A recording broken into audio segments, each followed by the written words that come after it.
Borderlands 4 just got its first patch update. We'll go over all the details there with that, what we could see for an upcoming patch, and future changes. We of course again have some developer notes to go over, including some brand new shift codes that are only available for the next 48 hours. Last up, we'll go over some community mentionables that will actually help you through your playthroughs, as well as a whole bunch more. What's up, World Utopia here, back with another video. Today we're checking out all things Borderlands 4. So first up here, yes, Borderlands did just receive a new patch. Now they put this as September 13th, but you might have not even seen this just yet, as it came out last night around 7 p.m. Central Time, which would have been around 8 p.m. Eastern, so it was very late into the day. It was around 1 GB on PC, not sure the console size or what it was over there, but I do believe it was around 950 megabytes, so a fairly small patch overall. They do have an opening and closing statement here. Of course, they mentioned they hope that you're enjoying and having a blast with Borderlands 4, and that they're releasing an update to improve stability for a wide range of PCs. They do mention that please note that anytime any of these graphic changes, your shaders will need to recompile. That happens with literally any other game if you play it after a recent update, so that may take up to 15 minutes to fully process and compute. That does include in-game as well, as far as I'm aware. So even though it does have compiling shaders on the load screen when you're first launching the game, you will also need to even when you're playing. Again, that happens with pretty much any game, including Fortnite and a few others. You'll still have to download the shaders once you get into the game as well. That does apply across pretty much every single engine, including Unreal especially, as Unreal I do believe has smaller shader chunks that it does download in, so that's the reason why you might see lag occasionally. But essentially after about 15 to 20 minutes of playing, you shouldn't see any more stutters or hitches, at least as far as the shaders compiling go. Now there is two mentions here. I have included this in a previous video, talk about it again here though. They do say if you have an NVIDIA graphics card to refer to their NVIDIA optimizations, also have the NVIDIA app, and to download the newest driver 581.29. They also have a section here for AMD, and AMD does have a driver update that does specifically support Borderlands. That's the 25.9.1 Adrenaline software. Again, you don't necessarily need these drivers, at least to run the game. You can run on some fairly old drivers to even run most games. However, what I have noticed is a lot of times they do optimize and perform on better and newer drivers, since that's the way the game was kind of compiled and made on, especially with these companies like AMD and NVIDIA that do help with optimization there. If you did want to install those driver updates, I would always recommend using DDU, which is display driver on install, launching into safe mode, uninstalling all of your drivers. Make sure you do download all of the drivers first. Then when you relaunch, unplug your Wi-Fi adapter or Ethernet, otherwise Windows will sometimes automatically install a driver. Then install the downloaded driver, and then you go from there. That'll make sure you have a completely fresh driver update and install.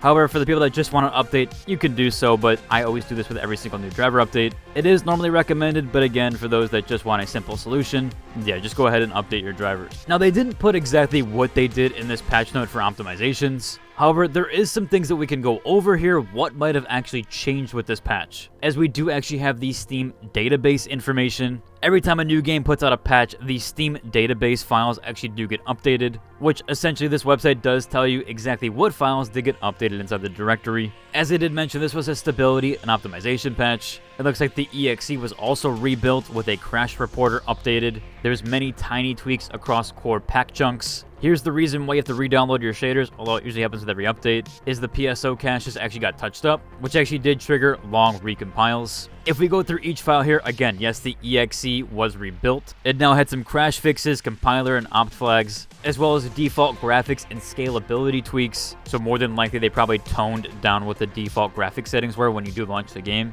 at least pertaining to your car. A lot of times those are auto set. Seems like they also improved the reliability of the crash capture and telemetry data. That's the pinpoint unstable paths with the crash reporter EXE. There was that also the pack chunk files, or a little bit of the pack chunk files that did get updated. Those were light repacks across many bundles that could include minor edits to materials, shaders, blueprints, and even default config values. So essentially, more stability here across a wide range of PCs. Overall, though, nothing too crazy. Again, this information technically isn't verified. It's just what could have changed given the data that they changed inside of the actual Steam database. Since in their patch notes they didn't describe what they actually changed, this is just going off of what files were actually changed and what typically happens when those files are changed or what gets updated. So again, nothing verified there. We're just going off speculation.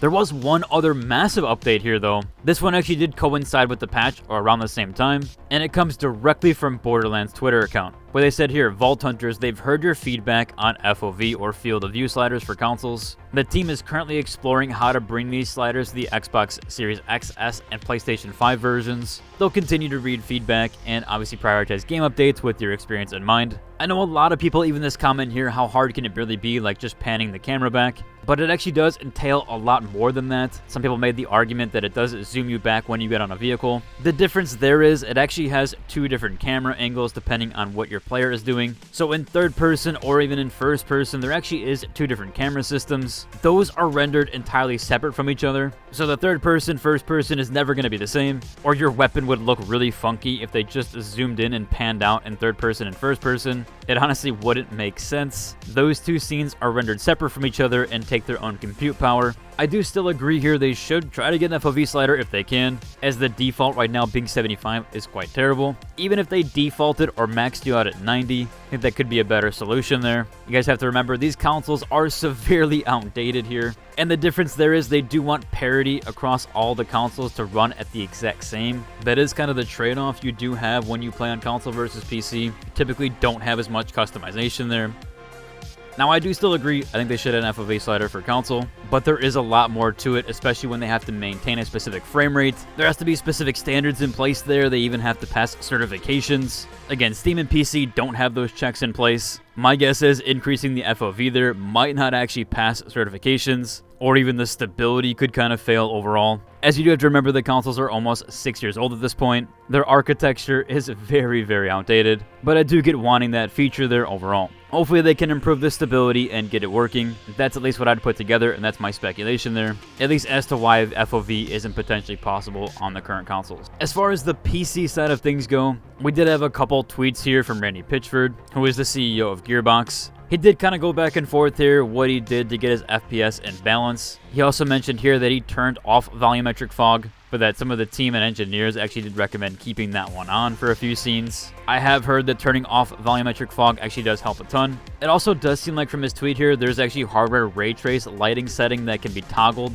I do believe the higher the lighting setting is, they're actually using lumen there. That's the reason for some of the poor performance, is they kind of have lumen baked into the lighting setting. So we're not seeing that. Essentially, other games have that as a separate toggle. I really do think they should, because most games I actually have this one turned off as well, but I don't want to just turn down my lighting to get that there. So essentially, turn down a bit of the lighting and volumetric fog, and that should help a little bit. We also had another streamer here go over his optimized settings, where Shroud does go through what he considers his best settings here. Although I still would never recommend putting DLSS below quality, as you're really degrading the image by turning down the internal resolution. Especially if you're just at 1440p, you're dropping down from 1080p all the way down to near 720p on occasion. I definitely wouldn't do that, and I do think you're going to see the most visual loss there. There's also going to be a lot more ghosting. In my opinion, you should always start with DLSS quality, if not DLAA, and then work from there, lowering your settings. At least that's my opinion. You can toy with it, but yeah, I would never go below quality.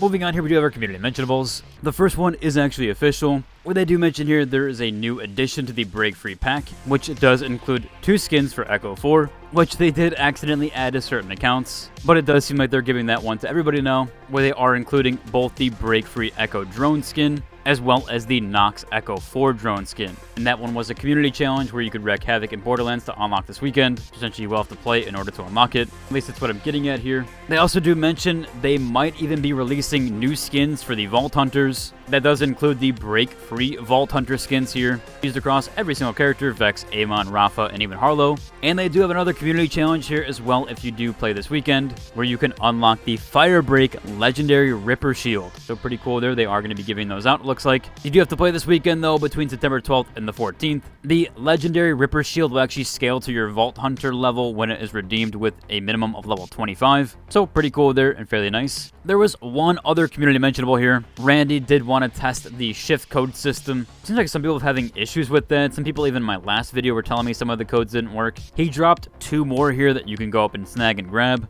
Now, someone does mention here that the second one is invalid. I have gone ahead and tested both of these codes, and they do work for me. I'm not sure if this is like platform dependent or what's going on there. You can redeem in-game or even on their Shift Gearbox website. These two codes do expire in 48 hours from his tweet, which was this morning, so around 2 days. I'll include the shift codes in the description down below, so if you want to snag those, you can do so, and you should before they expire. That should about cover for today's video. If you enjoyed, like, subscribe, and until the next one, deuces.